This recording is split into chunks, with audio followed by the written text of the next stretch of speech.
উপযুক্ত ব্যক্তি বলতে কি হচ্ছে দলীয় কোনো নেতা কিংবা লাঠিয়াল হবে, নাকি হচ্ছে কোনো মন্ত্রী এমপির সন্তান হলেই হবে? এটা উপযুক্ত ব্যক্তি বলতে কাকে বোঝানো হচ্ছে তা কিন্তু আমরা বুঝতে পারছি না মাননীয় স্পিকার। জনাব হান্নান মাসুদ, জি, আপনার 10 মিনিট সময় বরাদ্দ আছে। মাননীয় মন্ত্রী, প্রতিমন্ত্রী, আপনি দয়া করে বসুন। মাননীয় স্পিকার, আজকে কয়েকটা বিল উপস্থাপন করা হয়েছে যার মাধ্যমে মূলত স্থানীয় সরকার বা স্থানীয় প্রশাসন ব্যবস্থা যা রয়েছে তার পিঠে ছুরিকাঘাত করা হচ্ছে, যেটা বিএনপির কোনো ইশতেহারে ছিল না। আমাদের ট্রেজারি বেঞ্চে যারা আছেন তাদের কোনো ইশতেহারে ছিল না।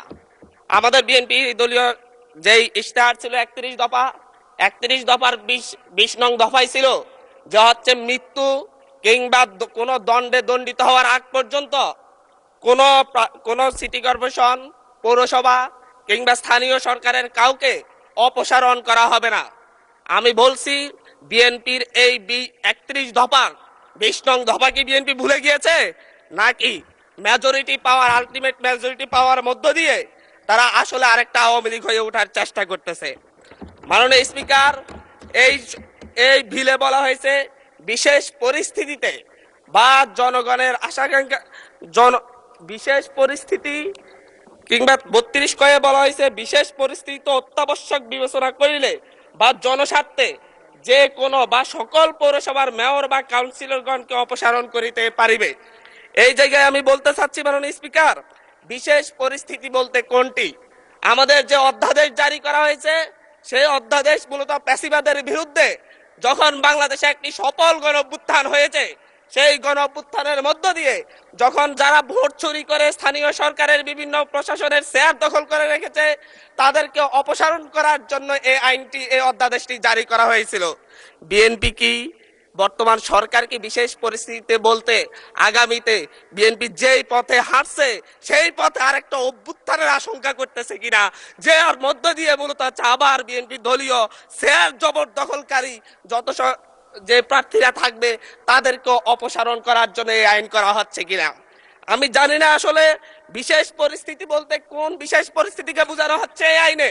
এটা একটি কালো আইন হিসাবে বাংলাদেশের গণতান্ত্রিক ইতিহাসে সবচেয়ে একটি কালো আইন হিসেবে থাকবে। আমি জিজ্ঞাসা করতে চাচ্ছি মাননীয় মন্ত্রীকে, বিশেষ পরিস্থিতি বলতে কি তার দলীয় এজেন্ডা বাস্তবায়ন না করলে তাদেরকে অপসারণ করা হবে, নাকি হচ্ছে দখলদারিত্ব না মানলে অপসারণ করা হবে, নাকি অবৈধ সুবিধা না দিলে অপসারণ করা হবে? এটা কোন সময়ে কোন বিশেষ পরিস্থিতিতে অপসারণ করা হবে তার সুনির্দিষ্ট কোনো ব্যাখ্যা নেই। এর মধ্য দিয়ে মূলত স্থানীয় নির্বাচন এবং গণতন্ত্রের ফিতে ছুরিকাঘাত করা হচ্ছে।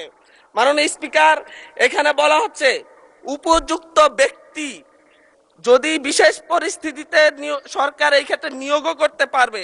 এই আইনের অন্যান্য বিধান কিংবা আপাতত বলবৎ অন্য কোনো আইন যাহা কিছুই থাকুক না কেন, সরকার বিশেষ পরিস্থিতিতে অত্যাবশ্যক বিবেচনা করিলে জনস্বার্থে কোনো পৌরসভা উহার কার্যাবলী সম্পাদনের উদ্দেশ্যে একজন উপযুক্ত ব্যক্তি বা প্রজাতন্ত্রের কর্মে নিযুক্ত উপযুক্ত কর্মকর্তাকে পরবর্তী আদেশ না দেওয়া পর্যন্ত প্রশাসক নিয়োগ করিতে পারিবে। উপযুক্ত ব্যক্তি বলতে কি হচ্ছে দলীয় কোনো নেতা কিংবা লাঠিয়াল হবে, নাকি হচ্ছে কোনো মন্ত্রী এমপির সন্তান হলেই হবে? এটা উপযুক্ত ব্যক্তি বলতে কাকে বোঝানো হচ্ছে তা কিন্তু আমরা বুঝতে পারছি না মাননীয় স্পিকার। মাননীয় স্পিকার, এর মধ্য দিয়ে নির্বাচিত প্রতিনিধিদেরকে সরিয়ে অনির্বাচিত শুধু মামা খালুর জোরেই বিভিন্ন প্রশাসনে, বিভিন্ন পৌরসভা মেয়র কিংবা কাউন্সিলর পদে কিংবা সিটি কর্পোরেশনের মেয়র কাউন্সিলর পদে দলীয় নেতাদেরকে বসানোর একটি ফাইতারা করা হচ্ছে। মাননীয় স্পিকার, আমরা কোনো কথা বলতে গেলেই আমরা দেখি যে হচ্ছে বিভিন্ন সময় যখন হচ্ছে আওয়ামী সংসদ ছিল, পেশিবাদের সংসদ ছিল, তখন স্বজন হারানোর বেদনা উঠে আসতো মাননীয় স্পিকার। এখনো দেখা যাচ্ছে আমরা যখনই গণতন্ত্রের কথা বলি, যখনই স্থানীয় সরকারকে আমরা শক্তিশালী করার কথা বলি, তখন বলা শুরু করে আমরাই তো গণতন্ত্রের প্রবক্তা, আমরাই তো নতুন করে বাংলাদেশকে গণতন্ত্র উপহার দিয়েছি, আমরাই তো বাংলাদেশে নতুন গণতন্ত্রের পুনর্জন্ম দিয়েছি, 17 বছর ধরে আমরা লড়াই করেছি। 17 বছর ধরে লড়াই করেছেন বলে বাংলাদেশের গণতন্ত্রকে আবার গলা টিপে হত্যা করার সুযোগ নেই। আবার মাগুরা নির্বাচনের মতো আজকে বগুড়ার নির্বাচন এবং শেরপুর নির্বাচনের কারচুপি দেখেছি আমরা মাননীয় স্পিকার। আমরা যখনই ফেসবুকে ঢুকি, আমরা যখনই দেখি যে বিভিন্ন সংবাদ মাধ্যমে ধানের শীষে ছাপ্পা সিল মারা হচ্ছে মাননীয় স্পিকার। আজকে 2024-এর এমন রক্তক্ষয়ী সংঘাতের পরে আজকে যখন একটা উপনির্বাচন এবং একটা স্থগিত হওয়া নির্বাচন হতে যাচ্ছে, তখন আমরা দেখছি বিরোধী দলীয় এজেন্টদেরকে ঘাট ধাক্কা দিয়ে বের করে দেওয়া হচ্ছে, কেন্দ্রের ভিতর ঢুকে এজেন্টদেরকে আহত করা হচ্ছে এবং ছোট ছোট বাচ্চাদেরকে লাইনে দাঁড় করায়, স্কুলের বাচ্চাদেরকে লাইনে দাঁড় করে ভোট দিতে দেওয়া হচ্ছে। এর চাইতে নির্লজ্জতা আর কি আছে মাননীয় স্পিকার? এর মধ্য দিয়ে মূলত আরেকবার বাংলাদেশকে সংকটে ফেলা হচ্ছে।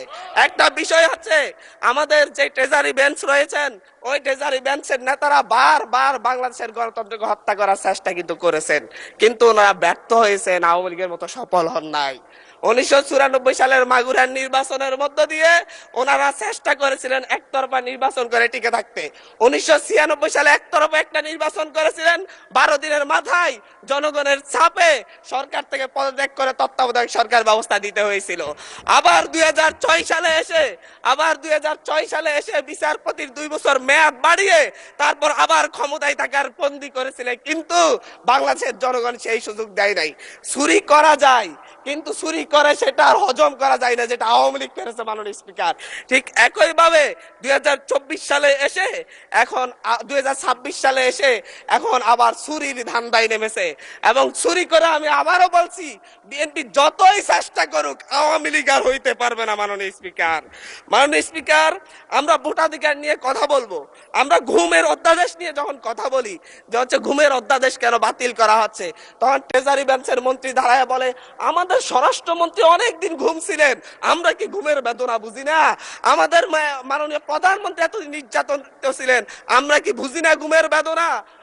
শেখ হাসিনার মতো স্বজন হারানোর বেদনা এত বেশি বুঝেন, কিন্তু এই ঘুমের অধ্যাদেশ, ঘুমের তদন্ত করতে হলেই আপনাদের সরকারি কর্মচারীর বিরুদ্ধে তদন্ত করতে হলে সরকারেরই অনুমতি লাগবে, সেই আইন করে যাচ্ছেন।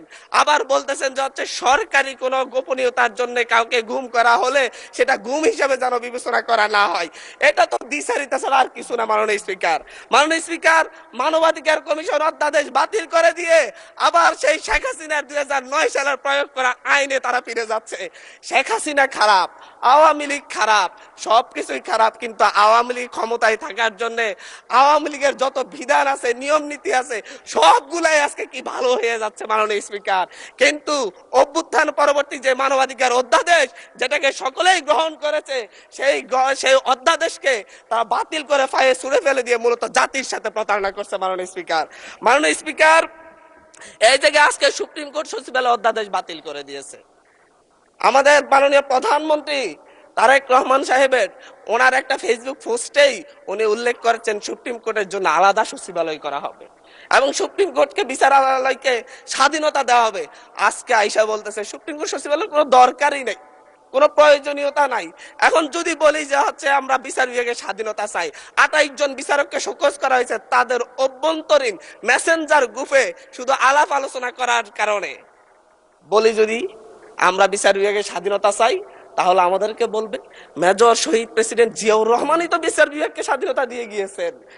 আমরা তো এই বিচার বিভাগের স্বাধীনতার জন্য এতদিনের লড়াই, আজকে আসা টুটি চেপে ধরা হচ্ছে বিচার বিভাগের। মাননীয় স্পিকার, আমি আবারও সেই স্থানীয় সরকার যে আইনটি, সিটি কর্পোরেশন যে আইনে ফিরে যাচ্ছে, আমি সেই কথাই বলতে চাচ্ছি। আমরা 2012-13 সালে আওয়ামী লীগ যখন হচ্ছে সিটি কর্পোরেশন নির্বাচন দিয়েছিল, সেই নির্বাচনে 5টি নির্বাচনে বিএনপি দলীয় বা হচ্ছে 20 দলীয় জোটের প্রার্থীরা বিজয় হয়েছিল। বিএনপি আওয়ামী লীগ কারচুপি করতে পারে নাই, কিন্তু পরবর্তীতে সেই নির্বাচিত মেয়রদেরকে অপসারণ করে আওয়ামী লীগ তাদের দলীয় এবং হচ্ছে বিভিন্ন প্রশাসক বসিয়েছিল। মাননীয় স্পিকার, দীর্ঘদিন ধরে ট্রেজারি বেঞ্চের মেয়র আরিফ, তৎকালীন সিলেটের মেয়র ছিলেন আমাদের বর্তমান এমপি সিলেটের আরিফ ভাই, ছিলেন হচ্ছে প্রফেসর আব্দুল মান্নান সাহেব। প্রত্যেককে তাদেরকে গাজীপুরে ছিলেন, তাদের প্রত্যেককেই তাদের চেয়ারে বসতে দেওয়া হয় নাই। একই ধরনের পথে আওয়ামী লীগের সেই দেখানো পথে বিএনপি হাঁটার জন্য এই আইনটাকে করা হচ্ছে। মাননীয় স্পিকার, অন্তর্বর্তীকালীন সরকার যে অধ্যাদেশটি জারি করেছিল সে অধ্যাদেশটি মূলত বিশেষ পরিস্থিতির কথা জন্য জারি করা হয়েছিল, অভ্যুত্থান পরবর্তী পরিস্থিতির জন্য জারি করা হয়েছিল। কিন্তু বর্তমানে এই বিশেষ পরিস্থিতির কি প্রয়োজন, কেন এইটাকে আবার আইনে রূপান্তর করে মূলত স্থানীয় সরকারকে শক্তিশালী করার বিপরীতে দুর্বল করে তার পিঠে একটা, তার গলায় একটা ছুরি ধরে রাখার কি প্রয়োজনীয়তা পড়লো, এর জবাবটা অবশ্যই আমরা চাইব মাননীয় স্পিকার। এবং বিশেষ পরিস্থিতি বলতে কি বোঝানো হয়েছে, বিশেষ ব্যক্তি, উপযুক্ত ব্যক্তি বলতে কি বোঝানো হয়েছে, এর ব্যাখ্যা ছাড়া এই আইন পাশ করা হলে এর মধ্য দিয়ে স্থানীয় গণতন্ত্রকে আবার গলা টিপে হত্যা করা হয়েছে বলে আমরা ধরে নিব মাননীয় স্পিকার।